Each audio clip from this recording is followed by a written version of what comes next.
ప్రజాపాలన ప్రగతి బాట కార్యక్రమాన్ని ఏర్పాటు చేసి సభాధ్యక్షత వహించిన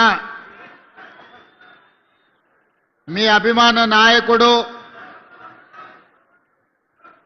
నాకు మంచి మిత్రులు, పరిగి శాసనసభ్యులు సోదరులు రామ్మోహన్ రెడ్డి గారు,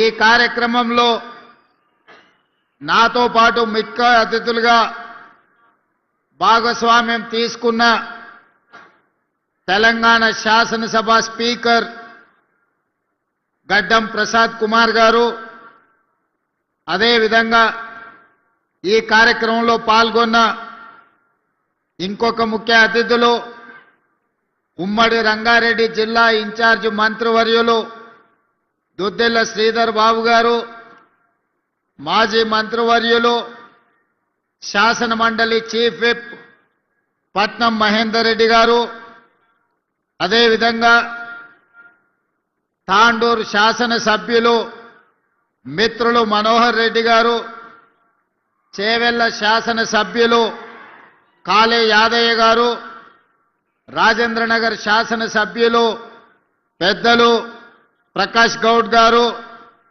అదేవిధంగా మిత్రులు మాజీ పార్లమెంట్ సభ్యులు డాక్టర్ రంజిత్ రెడ్డి గారు, చేవెళ్ల ముఖ్యమైన నాయకులు భీమ్ భరత్ గారు, అదేవిధంగా కార్పొరేషన్ చైర్మన్ రంగారెడ్డి జిల్లా అధ్యక్షులు నరసింహారెడ్డి గారు, వికారాబాద్ జిల్లా పార్టీ అధ్యక్షులు దారా సింగ్ గారు, అదేవిధంగా ఈ మున్సిపల్ ఎన్నికల ఇన్ఛార్జ్ హైదరాబాద్ నగర మాజీ మేయర్ బొంతు రామ్మోహన్ గారు, కార్పొరేషన్ చైర్పర్సన్ కాల్వ సుజాత గారు, అదేవిధంగా గ్రంథాలయ సంస్థల చైర్మన్ మధుసూదన్ రెడ్డి గారు, ఇతర ముఖ్యమైన నాయకులు, యూత్ కాంగ్రెస్ రాష్ట్ర అధ్యక్షులు శివచరణ్ రెడ్డి గారు, ఇతర ముఖ్యమైన వేదిక మీద ఉన్న నాయకులు, ఈ సమావేశాన్ని అద్భుతంగా ఏర్పాటు చేసి పాల్గొన్న వేలాది మంది కాంగ్రెస్ పార్టీ కార్యకర్తలకు, ముఖ్యంగా మా ఆడబిడ్డలందరికీ కూడా మనస్ఫూర్తిగా ధన్యవాదాలు, కృతజ్ఞతలు తెలియజేస్తున్న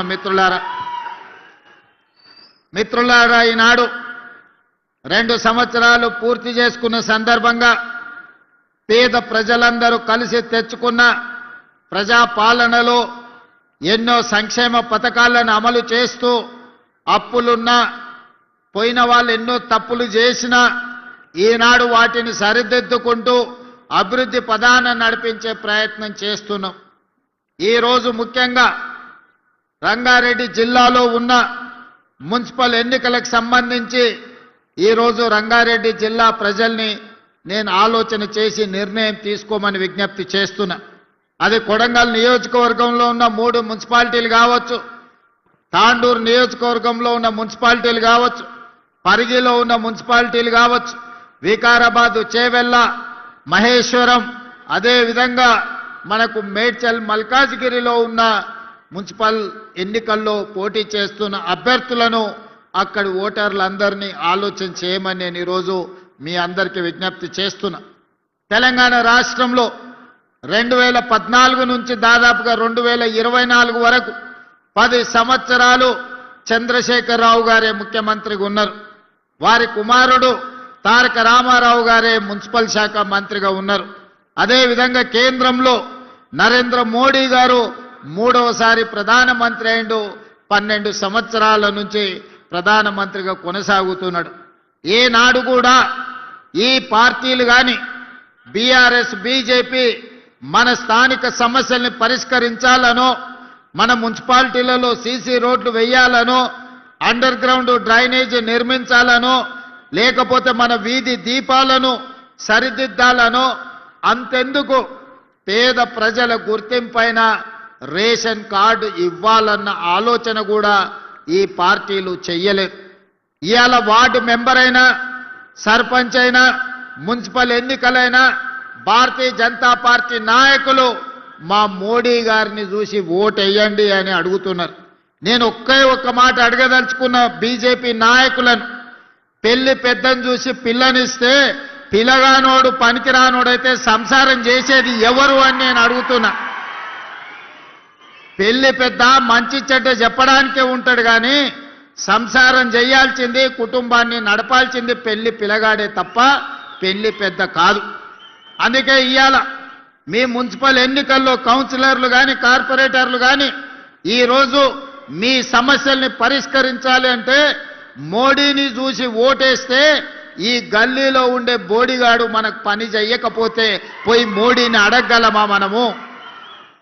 అదేవిధంగా ఈరోజు బీఆర్ఎస్ వాళ్ళు మొన్న జరిగిన శాసనసభ ఎన్నికల్లో అధికారం పోయింది, ఆ తర్వాత పార్లమెంట్ ఎన్నికల్లో గుండు సున్నా వచ్చింది, ఆ తర్వాత సర్పంచ్ ఎన్నికల్లో మీరందరూ కాంగ్రెస్ పార్టీ కార్యకర్తలు కలిసి బీఆర్ఎస్ పార్టీని బొందదీసి పాతి పెట్టారు. ఇక మా వల్ల కాదు కాంగ్రెస్ వాళ్ళతో గెలుచుడు, కాంగ్రెస్ తో పోటీ పడుడని బీఆర్ఎస్ వాళ్ళు పోయి ఈ రోజు అడ్డా మీది పైల్వాన్లను బీజేపీ వాళ్ళను అరువు తెచ్చుకున్నారు. ఇవాళ బీజేపీ వాళ్ళు బీఆర్ఎస్ వాళ్ళు కలిసి ఇంతకుముందే పెద్దలు శ్రీధర్ బాబు గారు చెప్పిండ్రు, తాండూరు మున్సిపాలిటీలో మనోహర్ రెడ్డి గారి సమక్షంలో చేరిన బీజేపీ నాయకులు మా బీఫాములు బీజేపీ ఆఫీసులో కాదు బీఆర్ఎస్ ఆఫీసులో మా బీఫాములు ఇస్తున్నారని. ఇంత భావ దారిద్ర్యం భారతీయ జనతా పార్టీకి దాపురించింది. ఎన్నికల్లో నిలబడి కొట్లాడాలి కానీ చీకటి ఒప్పందాలు చేసుకొని ఫెవికల్ బంధంతో ఈనాడు బీజేపీ బీఆర్ఎస్ వాళ్ళు కాంగ్రెస్ పార్టీని ఓడించాలని కుట్రలు చేస్తున్నారు. నేను అడగదలుచుకున్నా, 10 ఏళ్ళు మీరే ఉన్నారు, అన్ని మున్సిపాలిటీలలో మీ వాళ్ళే కౌన్సిలర్లు చైర్మన్లు ఉన్నారు. నిజంగానే మీరు సమస్యలు పరిష్కరించుంటే ఈనాడు తాండూరులో కానీ పరిగిలో కానీ వికారాబాద్లో కానీ కొడంగల్లో కానీ మీరు అడగకుంటేనే మీ ఇంటికి వచ్చి ఓటేసి అయ్యా మీరు గొప్పలు మా మున్సిపాలిటీలో మా సమస్యల్ని పరిష్కరించను మీకే ఓటేస్తామని ఇవాళ బీఆర్ఎస్ బీజేపీ వాళ్ళకు ఓటేసేటోళ్ళు. నిజంగానే కేసీఆర్ గారు నిధులు ఇచ్చి నరేంద్ర మోడీ గారు నిధులు తెచ్చి ఈ మున్సిపాలిటీలను అభివృద్ధి చేసి ఉంటే ఇవాళ ఇల్లు తిరిగి వంగి వంగి దండాలు పెట్టాల్సిన పరిస్థితి బీజేపీకి బీఆర్ఎస్ కు దాపురించేది కాదు. 12 ఏళ్ళు మోడీ ప్రధానమంత్రి గుండి చేయలేని పని ఇవాళ మీ గల్లీలో కార్పొరేటర్ కౌన్సిలర్ గెలిస్తే మోడీ వచ్చి మన సమస్యల్ని పరిష్కరిస్తాడా? 10 ఏళ్ళు ముఖ్యమంత్రిగా ఉన్న చంద్రశేఖరరావు, 10 ఏళ్ళు మున్సిపల్ మంత్రిగా ఉన్న కేటీఆర్ గారు మన మున్సిపాలిటీల వైపు ఎప్పుడైనా కన్నెత్తి చూసిండా? మన గల్లీలో ఉన్న మోరీ గురించి ఆలోచన చేసిండా? మన గల్లీలో కరెంటు లైటు వెలిగిందా లేదా అని ఎన్నడన్నా చూసిండా? ఏ రోజు రాలే. కానీ ఇవాళ సావు బతుకుల మధ్యలో ఆ పార్టీకి ప్రజలు తద్దినం పెడుతుంటే ఇవాళ రేపు వచ్చి తాండూరులో ఓట్లు అడగడానికి వస్తుండంట. ఇన్నేళ్ల తర్వాత మేము గుర్తొచ్చినమా అని నేను అడుగుతున్నా. ఇన్నేళ్ళు ఈ వికారాబాద్ ప్రాంతం, ఈ తాండూరు కొడంగల్ ప్రాంతం ఏ రోజన్నా మీకు గుర్తొచ్చిందా? మా ఓట్లే కావాల్సి వచ్చినాయి కానీ మా సమస్యల్ని మీరు ఎప్పుడన్నా పట్టించుకున్నారా అని చెప్పి నేను బీఆర్ఎస్ వాళ్ళని అడుగుతున్నా. ఇంతకుముందు పెద్దలు ప్రసాద్ గారు ఒక మాట చెప్పిండ్రు. ఆనాడు డాక్టర్ వైఎస్ రాజశేఖర రెడ్డి గారు అధికారంలో ఉన్నప్పుడు ఆదిలాబాదులో మొదలైన ప్రాణహిత చెవెళ్లకు ఆదిలాబాదు నుంచి మొదలుపెట్టి తుమ్మిడేటి దగ్గర ప్రాజెక్టు నిర్మించి 14 లక్షల ఎకరాలకు నీళ్లు ఇవ్వాలి, 38,000 కోట్లతోనే ఆనాడు ప్రాణహిత చేవెళ్ల ప్రాజెక్టును ప్రారంభించారు. చేవెళ్లలో శిలాఫలకం వేసినప్పుడు డాక్టర్ వైఎస్ రాజశేఖర రెడ్డి గారు చేవెళ్లకే కాదు వికారాబాద్ తాండూ పరిగి ప్రాంతానికి కూడా గోదావరి జలాలు రావాలి, ఎడారిగా మారిన మా ప్రాంతాన్ని అభివృద్ధి చేయాలి, ఎల్లకాలం మేము కల్తీ కళ్ళు తాగాల్సిందేనా, మేము కందులు వండించుకొని బతకాల్సిందేనా అని చెప్పి ఈ ప్రాంత రైతాంగం డాక్టర్ వైఎస్ రాజశేఖర రెడ్డి గారిని అడిగారు. 2009 ఎన్నికల సందర్భంగా కొడంగల్ ఎన్నికల ప్రచారంలో భాగంగా రాజశేఖర రెడ్డి గారు గోదావరి జలాలను కొడంగల్ వరకు తీసుకొస్తా అని ఆనాడు మాట ఇచ్చిండ్రు. ఆ తర్వాత 100 కోట్ల రూపాయల పనులు జరిగినాయి. చేవెళ్ల చుట్టుముట్టూత ప్రాంతంలో గోదావరి జలాలు తీసుకురావడానికి ప్రాజెక్టు పనుల మీద 100 కోట్ల రూపాయలు ఖర్చు పెట్టిండ్రు. ఉమ్మడి రాష్ట్రంలో జరిగిన పనులు, తెలంగాణ రాష్ట్రం వచ్చిన తర్వాత చంద్రశేఖరరావు గారు తెలంగాణ ముఖ్యమంత్రి అయిన తర్వాత రంగారెడ్డి జిల్లాకు గోదావరి జలాలు ఇచ్చేది లేదు అని మల్లన్న సాగర్, కొండపోయచ్చమ్మ సాగర్, అదేవిధంగా రంగనాయక సాగర్ ప్రాజెక్టులు మెదకు జిల్లాలో కట్టుకున్నాడు. కానీ రంగారెడ్డి జిల్లాకు చుక్క నీళ్ళు ఇచ్చేది లేదని ప్రాజెక్టులే పడావు పెట్టిండ్రు. ఇవాళ సజీవ సాక్షిగా ఎవరైనా మీరు హైదరాబాద్ వెళ్తుంటే చేవెళ్ల చౌరస్తా దగ్గర ప్రాణహిత చేవెళ్ల ప్రాజెక్టు శిలాఫలకం అక్కడ కనిపిస్తుంది చూడండి. ఆ నుంచి 4 కిలోమీటర్ల లోపలికి పోతే అండర్ గ్రౌండ్ టన్నెళ్లు చేసిన పనులు ఎక్కడొక్కడనే నిలిచిపోయి కనిపిస్తున్నాయి. నేను అడగదలుచుకున్న చంద్రశేఖరరావు గారిని, ప్రతి సంవత్సరం గోదావరిలో ఈనాడు సముద్రంలో 3000 టీఎంసీలు కలుస్తున్నాయి. ఇది నేను చెప్పలే, చంద్రశేఖరరావు గారే గోదావరి జలాల మీద శాసనసభలో పవర్ పాయింట్ ప్రెజెంటేషన్ ఇచ్చినప్పుడు చంద్రశేఖరరావు గారే స్వయంగా చెప్పినారు, గోదావరిలో ప్రతి సంవత్సరం 3000 టీఎంసీలు వృధాగా సముద్రంలో కలుస్తున్నాయి. ఎన్ని నీళ్ళైనా వాడుకోవచ్చు, ఎన్ని నీళ్ళైనా పారించుకోవచ్చు. చంద్రబాబు నాయుడు నీ సూచన చేస్తున్నా, మాది ఎత్తు పల్లాలు ఉన్నది కానీ మీది బాగుంది. మీది విజయనగరం నుంచి శ్రీకాకుళం విజయనగరం నుంచి మొదలు పెడితే చిత్తూరులో నెల్లూరు దగ్గర నాయుడుపేట వరకు నువ్వు గోదావరి జలాలు తీసుకెళ్ళు, నీకు నేను సూచన చేస్తున్నా అని ఈ మొనగాడు పోయి ఆయనకు సలహాలు చెప్పబోయింది. ఆయనకు సలహా ఎందుకు చెప్పినావని నేను అడుగుతలేను. ఈనాడు గోదావరి జలాలలో 3000 టీఎంసీలు సముద్రంలో కలుస్తుంటే కళ్ళు అప్పగించి సూచనవు కానీ 3000 టీఎంసీలలో ఒక 300 టీఎంసీలు మా రంగారెడ్డి జిల్లాకే ఇస్తే 30 లక్షల ఎకరాలకి ఈనాడు తాగునీరు వచ్చి ఉండేది కదా. ఏం పాపం చేసిన మా రంగారెడ్డి జిల్లా వాళ్ళని నేను అడుగుతున్నా.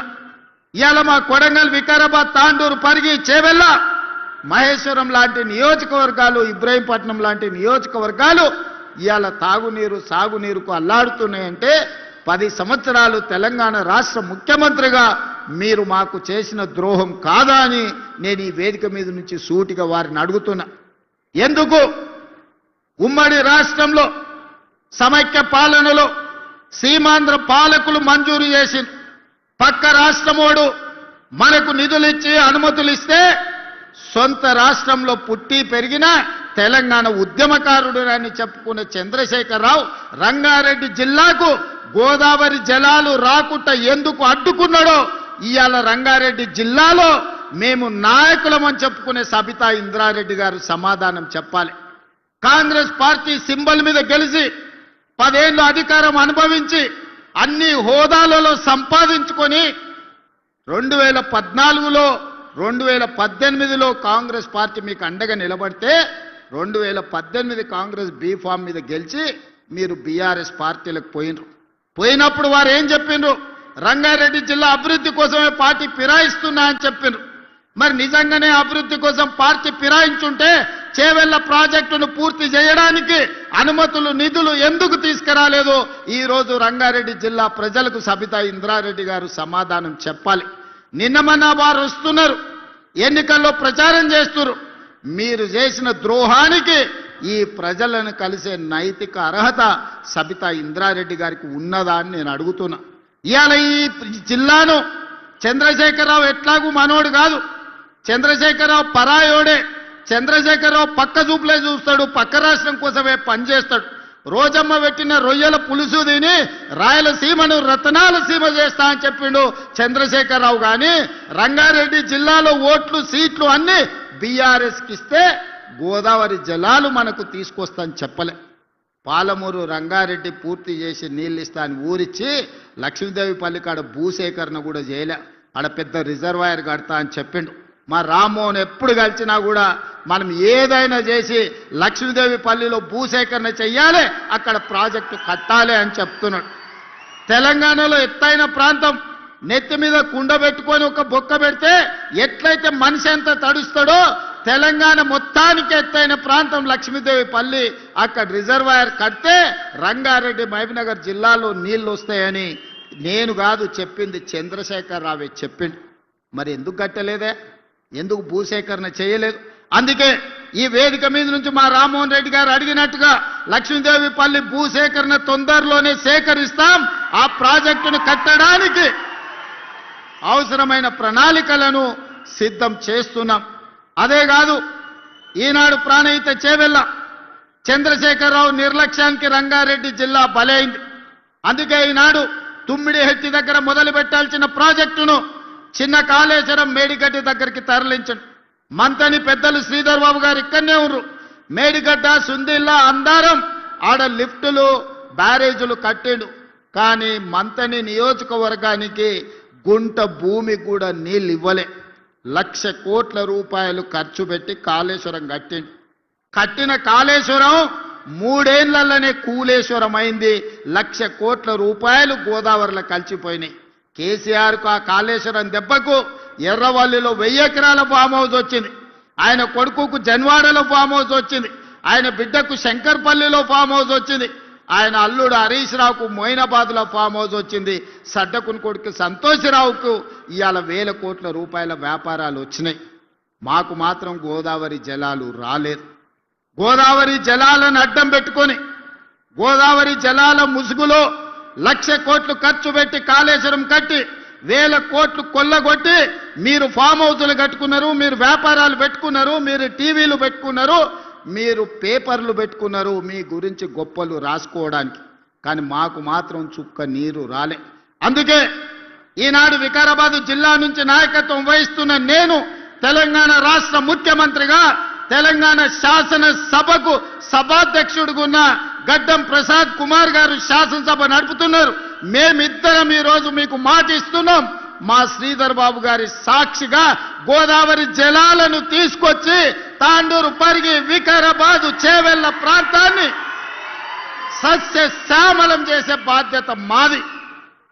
ఈ రోజు మీరు ఆశీర్వదించిండ్రు, మాకు అవకాశం వచ్చింది. ఆనాడు దళితుని ముఖ్యమంత్రిని చేస్తా అని దళితులను చంద్రశేఖరరావు దగా చేస్తే ఇవాళ ఒక దళిత బిడ్డ శాసనసభకే సభాధ్యక్షుడై అక్కడ పైన కూర్చుంటే చంద్రశేఖరరావు మాట్లాడాలంటే గా దళిత బిడ్డనే అడుక్కునే పరిస్థితి కాంగ్రెస్ పార్టీ తీసుకొచ్చింది. అందుకే ముఖం జల్లక ఈరోజు శాసనసభకు వస్తలేడు చంద్రశేఖరరావు. ఆయల్ల దళితులకు 3 ఎకరాల భూమి అన్నాడు, డబుల్ బెడ్రూమ్ ఇల్లు అన్నాడు, తెలంగాణ ముఖ్యమంత్రి అన్నాడు.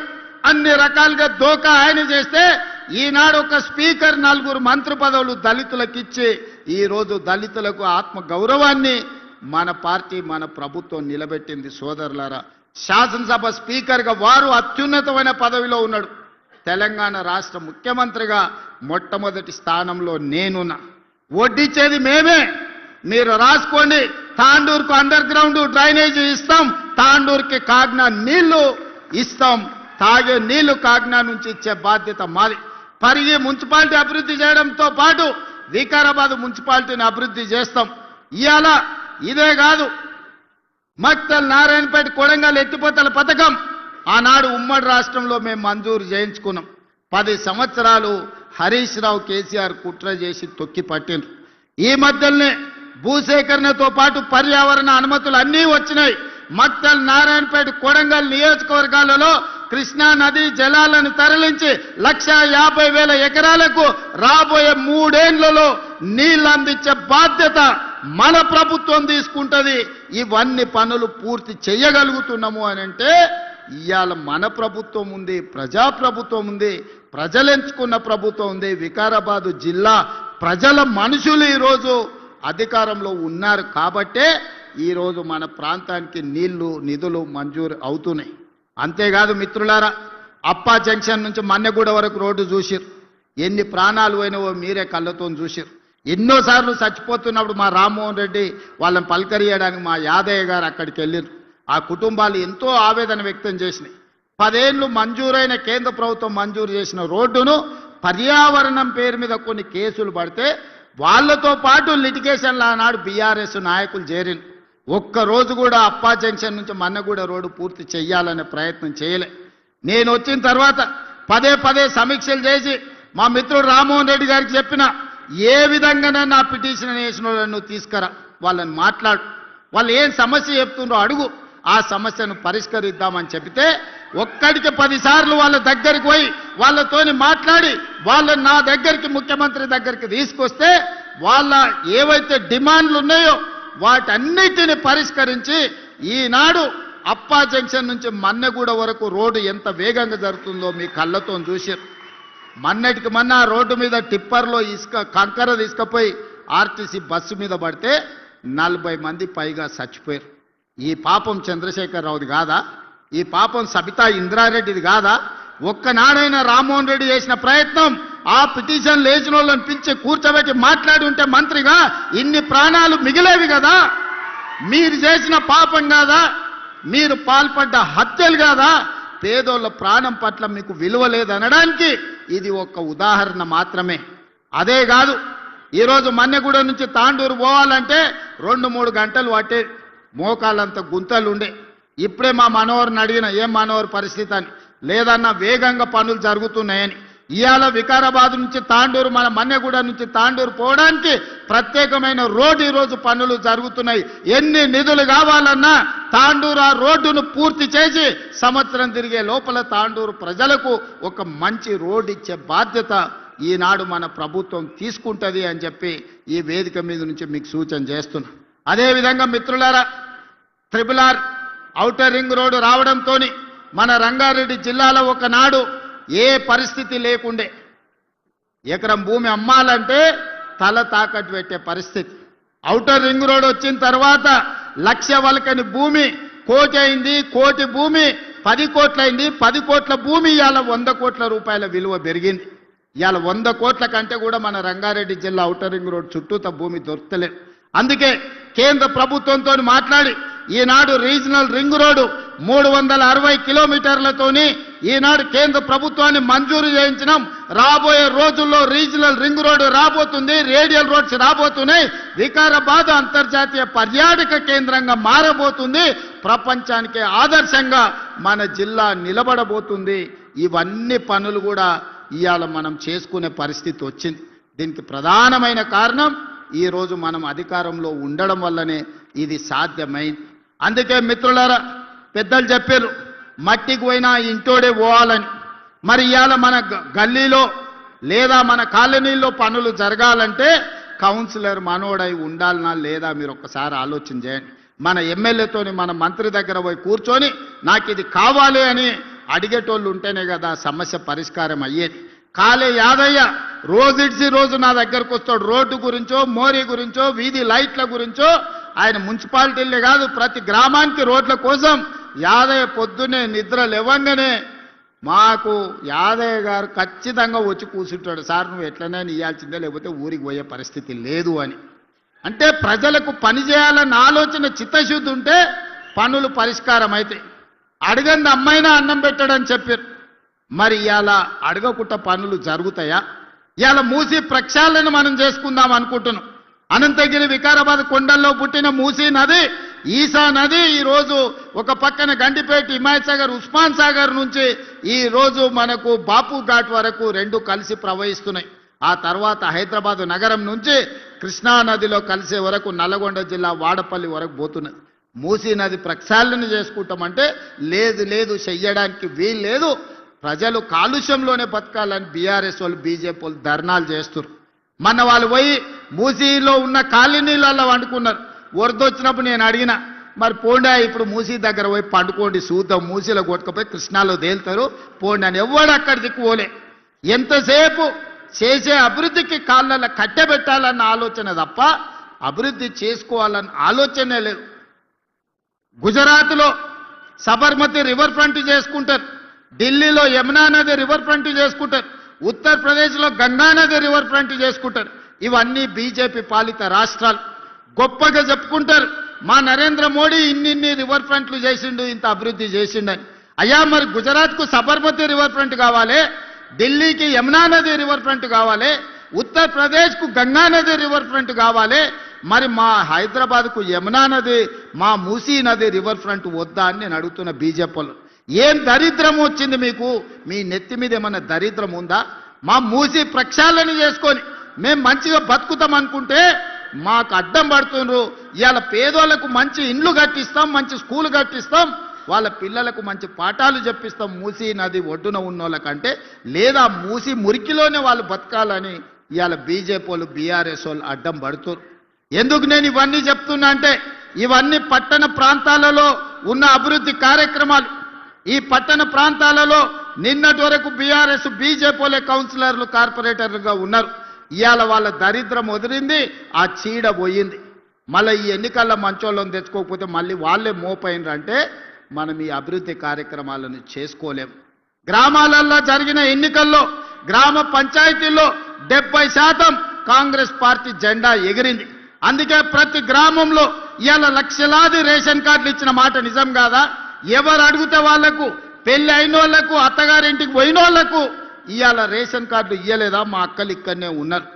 ఇవాళ సన్న బియ్యం ప్రతి మనిషికి 6 కిలోల చొప్పున 3,17,00,000 తెలంగాణ బిడ్డలకు ఈనాడు ప్రభుత్వం 6 కిలోల ప్రకారం సన్న బియ్యం ఇస్తుంది. అక్క ఈడున్నోళ్ళు నేను అడుగుతున్న మా అక్కల్ని, పాలపిట్టల లెక్క ఉన్నారు మొత్తం ఇందిరమ్మ చీరలు కట్టుకొని మా అక్కలు. దసరా పండుగ నాడు పోయినట్టే ఉంది. పైనుంచి చూస్తుంటే మా అక్కలు మీటింగ్కి వస్తున్నారు, పాలపిట్ట ఎగురుకుంటూ వస్తున్నట్టే ఉంది మా అక్కలు. పాలపిట్ట రంగు చీరలు కట్టుకొని వస్తుంటే సన్న బియ్యం వస్తున్నాయా లేదా అక్క? ఆ ఎల్ల దొడ్డు బియ్యం ఇస్తే బర్రెలకు దాన పెట్టి రావునా? ఇవాళ ఈ సన్న బియ్యంతో పిల్లలకు బుక్కెడు బువ్వ పెట్టే పరిస్థితి వచ్చింది. 3,17,00,000 మందికి ఇవాళ సన్న బియ్యం ఇస్తున్నాం. మా రిపోర్టర్ల మిత్రులు కూడా చాలామంది ఉన్నారు, వాళ్ళకు కూడా సన్న బియ్యం వస్తున్నాయని నేను అనుకుంటున్నాను. ఎందుకంటే జర్నలిస్టులు ఉన్నారు కానీ వాళ్ళు కూడా పేదోళ్ళే, వాళ్ళకు కూడా సన్న బియ్యం వస్తున్నాయా లేదా ఒకసారి ఆలోచన చేయాలి. కొంతమంది యువకులు ఉన్నారు, నిన్నమననే పెళ్ళిళ్ళు అయినట్టుగా అనిపిస్తుంది. రేషన్ కార్డులు వచ్చే ఉంటాయి, అవునా? రేషన్ కార్డు ఇస్తేమి, సన్న బియ్యం ఇస్తేమి, 200 యూనిట్లు ఉచిత కరెంటు ఇస్తేమి, గ్రామాలలో ఇందిరమ్మ ఇండ్లు కట్టుకోండి పెళ్ళైన వాళ్ళకందరికీ ఇందిరమ్మ ఇల్లు, నియోజకవర్గానికి 3,500 ఇండ్లు ఇచ్చినాం. రాష్ట్రం మొత్తం 4.5 లక్షల ఇండ్లు పేదోళ్ళకి ఇచ్చినాం. నిజంగానే చంద్రశేఖర్ రావుకు 10 ఏళ్లలో 20 లక్షల కోట్ల నగదు ప్రజలు పన్నులు చెల్లించు. సంవత్సరానికి 2 లక్షల ఇండ్లు కట్టుంటే కూడా 10 ఏళ్లలో 20 లక్షల ఇండ్లు కట్టుండేటోడు. అసలు పేదోడు ఇల్లు లేనోడే తెలంగాణలో మిగిలేటోడు కాదు. కానీ చంద్రశేఖరరావు డబుల్ బెడ్రూమ్ ఇండ్ల ముసుగులో పేదవాళ్ళకి ఎవరికి ఇండ్లు ఇవ్వలే. మళ్ళీ ఇప్పుడే మొదలైనాయి, ఇంకా అదనంగా కావాలని మా స్పీకర్ గారు చెప్పారు. తప్పకుండా ఏప్రిల్ మే నెలల్లో మళ్ళీ అదనంగా లేనోళ్లకు ఇందిరమ్మ ఇండ్లు మంజూరు చేసే బాధ్యత ప్రభుత్వం తీసుకుంటుంది. అందుకే విధంగా ఈరోజు ఇందిరమ్మ ఇండ్ల విషయంలో మనం ఎంత జాగ్రత్తగా ఉన్నామో చూడండి. రైతుల రుణమాఫీ 25,35,000 మంది రైతులకు 21,000 కోట్ల రూపాయలు రుణమాఫీ 2 లక్షలు చేసి ఇవాళ రైతులను రుణ విముక్తులను చేసినాం. అదేవిధంగా మిత్రులారా, రైతు భరోసా 9 రోజుల్లో 9,000 కోట్ల రూపాయలు పేదల ఖాతాలో ఈరోజు మనం నిధులేసి రైతు భరోసా కార్యక్రమాన్ని కొనసాగిస్తున్నాం. నిరుద్యోగమే తెలంగాణ ఉద్యమం. వందలాది మంది నిరుద్యోగులు ఆత్మ బలిదానాలు చేసుకున్నారు, కానీ ప్రభుత్వ నియామకాలు చేపట్టలేదు. కానీ మన ప్రభుత్వం వచ్చిన ఈ 2 ఏళ్లలో 70,000 ప్రభుత్వ ఉద్యోగ నియామకాలు చేపట్టి నిరుద్యోగ సమస్యను పరిష్కరించే ప్రయత్నం చేసినాం. 15 ఏళ్ల తర్వాత గ్రూప్ 1 పరీక్షలు నిర్వహించి ఫలితాలు ఇస్తే లిటిగేషన్లు పెట్టి కోర్టుల్లో పిటిషన్ వేసి అడ్డుకునే ప్రయత్నం చేస్తే కోర్టులో బలమైన వాదన వినిపిస్తే నిన్నగాక మొన్న హైకోర్టు కేటీఆర్ కేసీఆర్ను చెంప చెల్లు అనిపించింది. మీరు అబద్ధాలు చెప్తున్నారు, తప్పుడు మాటలు తీసుకొచ్చి తప్పుడు పిటిషన్లు వేసిర్రు, ఇంకోసారి కోర్టుకు వస్తే పళ్ళు రాలుతాయని చెప్పి కోర్టు మెడలు పట్టి బయటికి దొబ్బింది. ఇవాళ తెలంగాణ బిడ్డలకు 562 మందికి గ్రూప్ 1 ఉద్యోగాలు ఇస్తే కడుపు మండి కోర్టులో పిటిషన్లు వేసి ఇవాళ నియామకాలను అడ్డుకునే ప్రయత్నం చేసిర్రు. ఇవాళ మాలా మాదిగోళ్ళ పిల్లలు 25 మంది డిఎస్పీలు అయినరు. బలహీన వర్గాలోళ్ళు ఇవాళ గ్రూప్ 1 ఆఫీసర్లు అయినరు, ఆర్డీఓలు మంచి అధికారులు అయినరు. వాళ్ళు అది చూసి ఓర్వలేకపోతారు. ఎప్పుడు మా కళ్ళ ముందల చేతులు కట్టుకొని నీ బాంచం దొరాని బతకాల్సిన వాళ్ళు ఈ దళితులు, బలహీన వర్గాలు, ఆదివాసీలు గ్రూప్ 1 అధికారులు అధికారం చెలాయిస్తుంటే వాళ్ళ ముందు మేం చేతులు కట్టుకొని నిలబడాలని అని కుట్రతోని కడుపు నిండా విషం పెట్టుకొని గ్రూప్ 1 పరీక్షలను అడ్డుకునే ప్రయత్నం చేసిండ్రు. చదువుకున్న జర్నలిస్టులారా, మీరు ఒక్కసారి చూడండి జరుగుతున్న పరిణామాలు. 2011లో గ్రూప్ 1 నియామకాలు జరిగితే మళ్ళీ 2025లో మన ప్రభుత్వం నియమించే వరకు 15 సంవత్సరాలు గ్రూప్ 1 ఉద్యోగ నియామకాలు చేపట్టలేదు. 23, 24 ఏళ్ల వయసు పిల్లగాడు పరీక్షలకు పోటీ పరీక్షలకు మొదలు పెడితే 15 ఏళ్ళు అంటే 35 ఏళ్ళు వచ్చినాయి. వాడికి పెళ్ళేం కావాలి, వాడికి పిల్లనే వడియాలి. వాడు ఇంటికాడ అమ్మా నాయనకి చెప్పి నేను హైదరాబాద్ పోతున్న చదువుకొని అధికారి అయి ఆఫీసర్ అయి వస్తా అంటే 15 ఏళ్ళు హైదరాబాద్లో అశోక్ నగర్లోనో ఇందిరానగర్లోనో లేకపోతే దిల్సుఖ్ నగర్లోనో ఎన్ని రోజులు నిరుద్యోగ తిరుగుతాడు? ఆ తల్లిదండ్రుల బాధ ఎప్పుడన్నా కేసీఆర్కి అర్థమైందా? ఆయన బిడ్డ నిజామాబాద్ పార్లమెంట్లో ఓడగొడితే 6 నెలలు తిరిగే లోపలనే ఎమ్మెల్సీ ఇచ్చిండు. అల్లుని మంత్రి చేసుకుని, కొడుకుని మంత్రి చేసుకుని, సడ్డకుని కొడుకు రాజ్యసభ ఇచ్చాడు. వినోదరావు అని ఆయన సుట్టపోడు ఓడిపోతే ప్రణాళిక వైస్ చైర్మన్ అని ఉద్యోగాలు ఇచ్చిండు. నీకు నీ చుట్టాలు ఎవ్వడు ఖాళీగా ఉండొద్దు, అందరికీ ఉద్యోగాలు ఇవ్వాలి, కానీ పేదోళ్ళ పిల్లలకు ఉద్యోగాలు ఇవ్వొద్దా అని నేను అడుగుతున్న చంద్రశేఖర్ రావు గారిని. ఎన్ని రోజులు ఈ కుట్రలు చేస్తారు, ఎన్ని రోజులు ఈ కుతంత్రాలు చేస్తారు? ఇవాళ అప్పుడే దిగిపో అంటారు. 5 ఏళ్ళ కోసం ఎన్నికైనా మరో 5 ఏళ్ళు గెలుస్తాం. ఈ రోజు నుంచి రాసి పెట్టుకో చంద్రశేఖర్ రావు. కల్వకుంట్ల కిషన్ రావు గారు రాసి పెట్టుకో, బీజేపీ నాయకుడా, రాబోయే 8 సంవత్సరాలు ఇందిరమ్మ పాలన తెలంగాణ రాష్ట్రంలో కొనసాగుతుంది.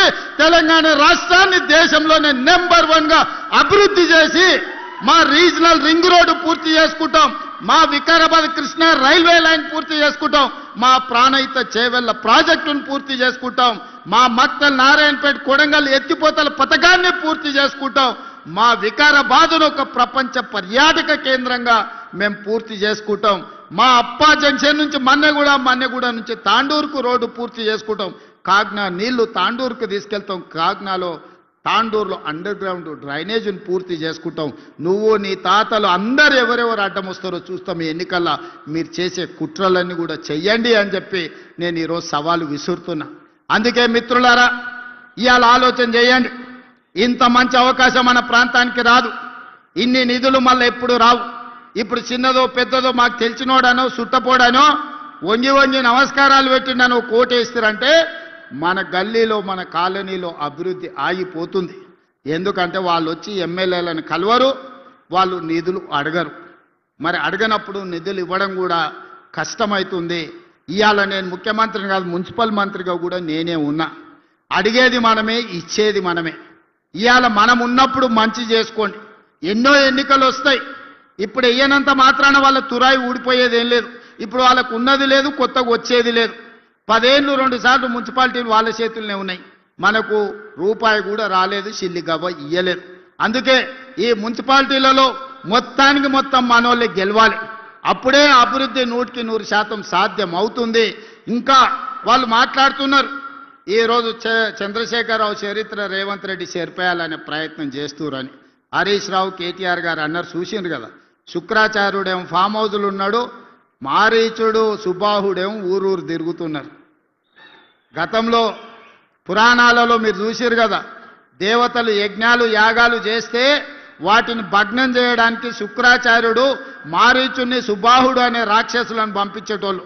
వాళ్ళు నెయ్యి పోసి యాగం చేస్తుంటే వాళ్ళు రక్తం మాంసాలు తీసుకొచ్చి దాంట్లో వేసేటోళ్ళు ఈ యజ్ఞాలు యాగాలను భగ్నం చేయనికే.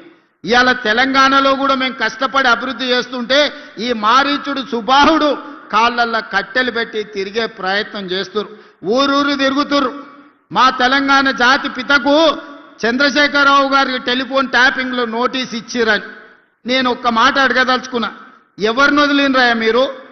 ప్రతిపక్ష నాయకులను వదలకపోతే, జడ్జిలను వదలకపోతే, జర్నలిస్టులను వదలకపోతే, సినిమా తారలను వదలకపోతే, ఆఖరికి పెళ్ళా మొగుడు మాట్లాడుకుంటుంటే కూడా వాళ్ళ చెవులలో వాళ్ళు మాట్లాడుకునేది నీకెందుకయ్యా వినేది? ఏమన్నా పొయ్యకాల ఏం రోగం అయ్యాది? పెళ్ళా మొగుని కూడా మాట్లాడుకోనియరా? ఇంత చిల్లర పని చేసినప్పుడు నోటీస్ ఇవ్వకపోతే ఏం చేస్తారయ్యా? అసలు బేడీలేసి ఈడ్స్కి రావాలి. ఇంకా మన పోలీసు వాళ్ళు మంచోళ్ళు కాబట్టి నోటీస్ ఇచ్చి రమ్మంటే లేదు నేను ఫామ్ హౌస్లో ఉన్నా, దావతులు చేసుకుంటున్నా, మీరు ఆడికే రమ్మని అడిగారు. ఎవడన్నా తప్పు చేసినోడు రమ్మంటాడే? అయినా కూడా వయసును దృష్టిలో పెట్టుకొని బంజారాహిల్స్లో నీకు ఇల్లు ఉంది కదా, గాడికి రా నమోదు చేసుకుంటాం అంటే గట్లెట్లా పిలుస్తారని అడుగుతారు.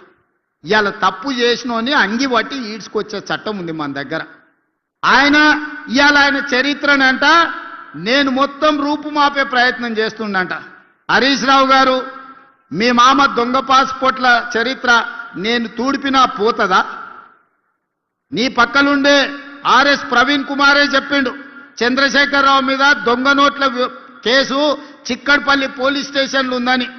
ఆనాడు ఎవరో ఒక నాయకుడు ఆయన ఎంబడి ఉండేట ఆయన దొంగ నోట్లలో దొరికితే చంద్రశేఖరరావు కూడా అందులోనే ముద్దాయి అని నేనన్లే ఆర్ఎస్ ప్రవీణ్ కుమార్ అన్నాడు. దొంగ నోట్లు ముద్రించే మీ చరిత్ర నేను తుడుపుతే పోతుందా? దళితుని ముఖ్యమంత్రి చేస్తానని దగా చేసిన మీ చరిత్రను నేను చెరపాలన్నా జరుగుతుందా? దళితులకు 3 ఎకరాలు ఇస్తాన్న మీ హామీ నేను తూడ్చేస్తే పోతుందా? డబుల్ బెడ్రూమ్ ఇల్లు ఇస్తాను పేదోళ్ళని చేసిన మోసానికి ఈ రోజు నేను ఒకవేళ చెరపాలనుకున్న మీ చరిత్ర చెడిపోతుందా? ఇంటికో ఉద్యోగం ఇస్తామని తెలంగాణలో 1200 మంది బిడ్డలను పొట్టన పెట్టుకుంటువే, ఆ 1200 మంది శవాల మీద మీరు ఈ తెలంగాణ రాష్ట్రానికి ముఖ్యమంత్రి అయి ద్రోహిగా చరిత్రలో నిలబడిపోయినరే. మీరు ఉద్యమకారులకు చేసిన ద్రోహాన్ని నేను చెడపదలుచుకుంటే కూడా చెడుతుందా? మీ చరిత్ర దొంగ పాస్పోర్ట్లు, మీ చరిత్ర దొంగ నోట్లు, మీ చరిత్ర దళితులను దగా చేసిన చరిత్ర, మీ చరిత్ర తెలంగాణ ఉద్యమకారులను దోకా చేసిన చరిత్ర. మీ చరిత్ర నేను చెరపదలుచుకున్నా చెరిగేదేనా అని నేను అడుగుతున్నా హరీష్ రావు గారిని. అందుకే మీ చరిత్రను ఎవ్వడు చెరపలేరు. శాశ్వతంగా తెలంగాణ ద్రోహిగా పాపాల భైరవుడుగా తెలంగాణ ఉన్నంతకాలం చంద్రశేఖరరావు పాపాల భైరవుడు అని తెలంగాణ చరిత్రలో ఉంటుంది హరీష్ రావు గారు. దీన్ని ఎవ్వరు చెరపలేరు. ఇది తెలంగాణ సమాజానికి అంత తెలుసు. అందుకే నేను ఏం ప్రయత్నం చెయ్యా, మీ చరిత్రను కావాలంటే మా కార్యకర్తలకు చెప్పి గోడల మీద రాపిస్తా ఎప్పటికి ఉండేటట్టు. మా రామ్మోహన్ రెడ్డి గారు సూచన ఎత్తున పరిగెంత రాపిరు ఆయన పాస్పోర్ట్ల దందా దొంగ నోట్ల దందా గురించి గోడల మీద రాపిస్తే కానీ వాళ్ళ గొప్పతనం ప్రజలకు తెలియదు. ఏదేమైనా స్క్రీన్ మీద మా అక్కలు ఉన్నారు. మా అక్కలను ఒకటే మాట అడగదలుచుకున్నా. ఆ ఎల్ల బతుకమ్మ చీరలు మీకు ఇచ్చారు, ఎన్నడన్నా కట్టుకున్నారా అక్క? తలుపు మూసన్న కట్టుకునే పరిస్థితి ఉండేనా? బతుకమ్మ చీర ఇయ్యాలి, తీసుకుపోయి పిట్టల్ని బెదిరియడానికి బాయికాడ కట్టేయాలి. అవునా? మనం వేసిన పంట మొక్కజొన్నను అదో ఇదో ఉంటే పిట్టలు వాళ్ళకుంటే బెదిరియడానికి ఆడ అడ్డం కట్టేది. ఇవాళ మా అక్కలు ఇందిరమ్మ చీరిస్తే పాలపిట్టలాగా కట్టుకొని వచ్చారు. చీర అంటే గిట్లుండాలి. తమ్ముడు సార పెడితే ఆ చీర కట్టుకొని అక్కలందరూ ఇవాళ ఆశీర్వదించడానికి వచ్చిండ్రు. నేను ఒక్కటే మాట చెప్పదలుచుకున్న, సవాలు విసిరదలుచుకున్నా. మేం రేషన్ కార్డులు ఇచ్చినోళ్ళు, మేం సన్నబియ్యం ఇచ్చినోళ్ళు, మా అక్కలు ఇవాళ ఆర్టీసీ బస్సులో రాష్ట్రమంతా ఉచితంగా ప్రయాణం చేస్తున్నారు. 2 ఏళ్లలో 9,000 కోట్ల రూపాయలు ఆర్టీసీలో ఉచిత బస్సుకి ఇవాళ ఖర్చు పెట్టినాం. యానాడు అమ్మగారింటికి పోవాలన్నా, అమ్మవారిని దర్శించుకోవాలన్నా, అనంత పద్మనాభ స్వామి దగ్గరకు పోవాలంటే కూడా ఇంటి ఆయన దగ్గర చేయి జాపాలి. ఆయన దసరాకు అడిగితే ఉగాది గోదుపో అంటే కడుపులో బాధతోని దుఃఖం పెట్టుకొని సరే ఇక మన పరిస్థితి బాగాలేదు సర్దుకోవాలని ఇవాళ ఇంటి ఆయన బాయి కాడుకోతే ఈ లోపల అమ్మగారిని వేసి చూసి అమ్మ ఎట్లుందో చూసుకొని మళ్ళీ వెనకకు వస్తున్నారు మా అక్కలు. ఆడ మా అక్క నవ్వుతుంది నిజమే అని. నిజమా కాదా అక్క? సెలవులు వస్తే పిల్లల్ని తీసుకొని గుడికి పోతున్నాం. అవునా? బడికాడు ఇడిచిపెట్టాలంటే బస్సులో పోతున్నాం. ఎప్పుడన్నా ఎవరన్నా రూపాయి అడిగినరా? పథకం మొదలుపెట్టినాడే నన్ను కొంతమంది మా ఆడబిడ్డలు అడిగినారు, అయ్యా మరి మమ్మల్ని బస్ కిరాయి అడిగితే ఏం చేయాలని. ఏం లేదక్క, నా ఫోటో జేబులో పెట్టుకొని మా తమ్ముడు పట్నంలో ఉంటాడు, పోయి కిరాయి పైసలు తెచ్చుకోపోండి అని చూపియమని చెప్పిన. 2 ఏళ్లలో ఎప్పుడన్నా ఎవరైనా రూపాయి అడిగినరా అక్క? ఉచితంగా ప్రయాణం చేస్తలేరు. బస్సులో ఉచిత ప్రయాణమే కాదు, ఇవాళ మా ఆడబిడ్డలకు 1000 బస్సులు కొనిచ్చి ఆర్టీసీకే కిరాయి పెడితే నెలకు 70,000 రూపాయల ఆదాయం ప్రతి బస్సు మీద ఇవాళ మా ఆడబిడ్డలకు వస్తున్నాయి. 27,000 కోట్ల రూపాయలు సున్నా వడ్డీతోని ఆడబిడ్డల 1,000 కోట్ల రూపాయలు వాళ్ళ చేతిలో పెట్టినాం. 1 కోటి మంది ఆడబిడ్డల్ని కోటీశ్వరులను చేయాలన్న లక్ష్యంతో ఈరోజు హైటెక్ సిటీ పక్కన ఐటీ కంపెనీలు విప్రో, ఇన్ఫోసిస్, మైక్రోసాఫ్టే కాదు, శిల్పారామం పక్కన ఇందిరా మహిళా శక్తి స్టాల్స్ 3.5 ఎకరాలు 1000 కోట్ల భూమి ఇచ్చి 150 స్టాల్స్ పెట్టి మా అక్కలు తయారు చేసే వస్తువులన్నీ హైటెక్ సిటీ పక్కన పెట్టి ఈరోజు ప్రపంచానికి మేము ఈరోజు చూపించినాం. ఇదే కాదు, మీరు ఆన్లైన్లో అమెజాన్లో బుక్ చేస్తుంటారు మా మిత్రులు చాలా మంది, అది కావాలి ఇది కావాలని. ఇవాళ రేపు మా అక్కలు తయారు చేసే పిండి వంటల నుంచి వాళ్ళు తయారు చేసే చేతి వస్తువుల వరకు అమెజాన్లో ఈరోజు అందుబాటులోకి తీసుకొచ్చినాం.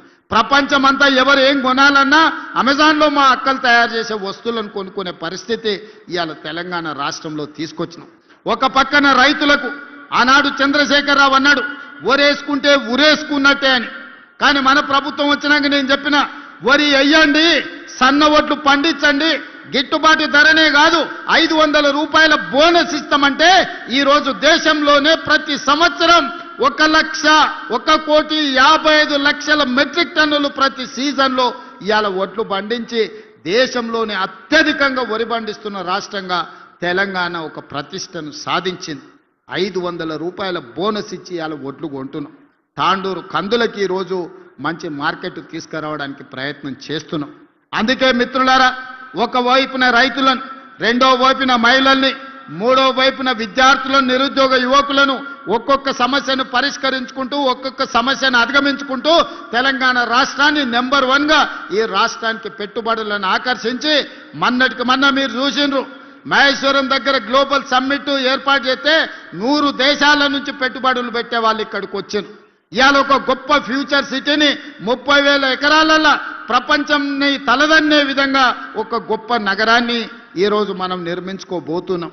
ఇవాళ మన ఏరియాలో పారిశ్రామిక వాడలను తెస్తే మన నిరుద్యోగ యువకులకు ఉద్యోగ ఉపాధి అవకాశాలు వస్తాయి. అందుకే మిత్రులారా, ఈరోజు సంక్షేమాన్ని, అభివృద్ధిని కొనసాగించాలి అంటే మీరు నిండు మనసుతో ఆశీర్వదించాలి. ఈరోజు చిన్నదో పెద్దదో తప్పిదం జరిగితే అది మళ్ళా సరిదిద్దుకోలేంది. పాముకు పాలు పోసినట్టే బీఆర్ఎస్కి ఓటు వేస్తే. ఎందుకంటే కడుపు నిండా విషమే. ఎప్పుడైనా హరీశ్వరరావును చూడండి, నాగుపామును చూడండి ఎట్లుంటుందో, ఆయన నాలుకతో సహా ఎట్లుంటాడో ఒక్కసారి ఊహించుకోండి. కడుపు నిండా విషమే. ఎవడు మంచుకున్నా ఓరోడు, ఎవరు తెల్లబట్టలు వేసుకున్నా సహించరు. అందరూ దివాలా తీసి ఉండాలి, మొత్తం పిచ్చమెత్తుకొని బతకాలని కడుపు నిండా విషం పెట్టుకొని తిరుగుతున్నారు. కాబట్టి ఈ పాములకు మీరు ఓటేస్తారంటే పాముకు పాలు పోసినట్టే. ఈ పాములను మళ్ళా బతకనిస్తారంటే మళ్ళా మన సమస్యలు పరిష్కారం కావు, మళ్ళీ గోసపడాల్సి వస్తుంది వీళ్ళకి ఏమాత్రం అవకాశం వచ్చినా. అందుకే మిత్రులారా, మన పార్లమెంట్లో రంజిత్ రెడ్డి గెలిచి ఉంటే ఢిల్లీలో మనకి ఇంకా బలం పెరిగుండేది. ఇవాళ డాక్టర్ రంజిత్ రెడ్డి ఈ ప్రాంత అభివృద్ధిలో ప్రభుత్వం వైపు నుంచి కూడా మీకు అండగా నిలబడతాడు. మీరందరూ కలిసికట్టుగా ఈ ప్రాంతాన్ని అభివృద్ధి చేసుకోండి. మున్సిపాలిటీలలో, ప్రతి మున్సిపాలిటీలో ప్రత్యేకమైన అభివృద్ధి కార్యక్రమాలను తీసుకొని రంజిత్ రెడ్డి గారిని ప్రత్యేకమైన బాధ్యత ఇచ్చి మున్సిపల్ మంత్రిగా వారిని పెట్టి ఈ చేవెళ్ల పార్లమెంటు నియోజకవర్గంలో ఉన్న ప్రతి మున్సిపాలిటీకి ప్రత్యేకమైన నిధులు ఇస్తా, మాజీ పార్లమెంట్ సభ్యునికి బాధ్యత ఇస్తా, ఎన్ని నిధులు కావాలన్నా ఇచ్చే బాధ్యత నాది. పని చేయించుకునే పని మీది. గెలిపించుకోండి, మీరు నిధులు సాధించుకోండి. మీరు గాడిదకు గడ్డేసి గోవుకు పాలు విండుతామంటే కుదరదయ్యా. నేనైతే ఇక ఉన్నది ఉన్నట్టు చెప్పదలుచుకున్నా. మీరు గాడిదలకు గడ్డేస్తే అవి తిని బాగా బలుస్తాయి, వెనక పోతే తంతాయి, ముందరికి వస్తే పొడుస్తాయి. మీరు గోవు దగ్గరకు పోయి పాలు విండనికి పోతే రావు. అందుకే ఇవాళ గోవు లాంటి కాంగ్రెస్ పార్టీని గెలిపించుకోండి. ఇదే మన పేదోళ్ళ పార్టీ, మన పేదలకు మర్యాద. ఓ పూట పని అయినా కాకపోయినా పోతే పలకరిస్తారు, మర్యాద ఇస్తారు, కూసబెడతారు, ఏంది సమస్య అని అడుగుతారు. గతానికి ఇవాళకున్న తేడా మీరు ఆలోచన చెయ్యండి. గతంలో ఎప్పుడు ఏ పోలీసోడు వస్తాడో తెలియదు, ఎవ్వరు ఫోన్లో మాట్లాడుకోవాలన్న గతంలో భయం ఉండే. ఈడున్న యువకులని చెప్పుండ్రి, ఫోన్లలో మాట్లాడుకునే స్వేచ్ఛనాన్ని ఉండేనా గతంలో? ఇవాళ ఉన్న పరిస్థితి ఏందో మీరు చూడండి. అందుకే చిన్న చిన్న విషయాలు ఏమన్నా ఉన్నా పక్కన పెట్టండి. నేనుంటా. వికారాబాద్ జిల్లా నుంచి ఈరోజు నేను, ప్రసాద్ గారు రాష్ట్రానికే నాయకత్వం వహిస్తున్నాం. మన జిల్లాలో 100% ఫలితాలు అనుకూలంగా ఉండాలి. అట్లనే గెలిస్తే మనం నిధులు కూడా అట్లా తెచ్చుకోవడానికి అవకాశం ఉంటుంది. కాబట్టి మిత్రులారా, ముఖ్యంగా మా అక్కల మీద నాకు సంపూర్ణమైన విశ్వాసం ఉంది. ఆడబిడ్డ ఆశీర్వదించినాక ఇంకా అడ్డమే లేదు. ఈ ఎన్నికల్లో గెలుస్తాం. ఎందుకంటే మగపిల్లలను అక్కడిక్కడ కదులుతున్నారు. మా అక్కలు మాత్రం మంచిగా ఈటీవీ, మా టీవీ సీరియల్ పోతే పోయినా మళ్ళీ రేపు చూసుకోవచ్చని మంచిగా కూర్చొని ఆశీర్వదించనికే ఇక్కడికి వచ్చారు. అవునా అక్క? ప్రతి ఒక్కరికి చెప్పురి, చుట్టాలకి చెప్పురి, మనోళ్ళకి చెప్పురి, మంచోళ్ళకి కూడా చెప్పుండ్రి. ఈ ఎన్నికలు మనకు కీలకం. మన గల్లీ అభివృద్ధి చేసుకోవడానికి ఉపయోగపడే ఎన్నికలు. ఇది మన కాలనీ అభివృద్ధి కోసం చేసుకుంటున్న ఎన్నికలు. కాబట్టి మీ అందరూ సంపూర్ణంగా సహకరించండి. మనందరం కలిసికట్టుగా మన ప్రాంతాన్ని అభివృద్ధి చేసుకుందామని మీ అందరికీ విజ్ఞప్తి చేస్తూ మీ అందరి దగ్గర సెలవు తీసుకుంటున్నా. అన్నిటికన్నీ గెలిపిస్తారు కదా? గెలిపిస్తారా? గెలిపిస్తామంటే గట్టిగా చప్పట్లు కొట్టండి, గట్టిగా కొట్టండి. వేదిక మీద ఉన్నోళ్ళు కూడా కొట్టాలి. వీళ్ళకేం మినహాయింపు లేదు. అందరు చేయి పైకెత్తండి, చేయి పైకెత్తి పిడికిలు బిగించండి. అక్క అందరూ జై కాంగ్రెస్, జై జై కాంగ్రెస్, హస్తం గుర్తుకే, హస్తం గుర్తుకే. ధన్యవాదాలు మిత్రులారా. గ్రామ మహిళా స్వయం సహాయ సంఘాలకు గౌరవ ముఖ్యమంత్రి గారి చేతుల మీదుగా 567 కోట్ల 60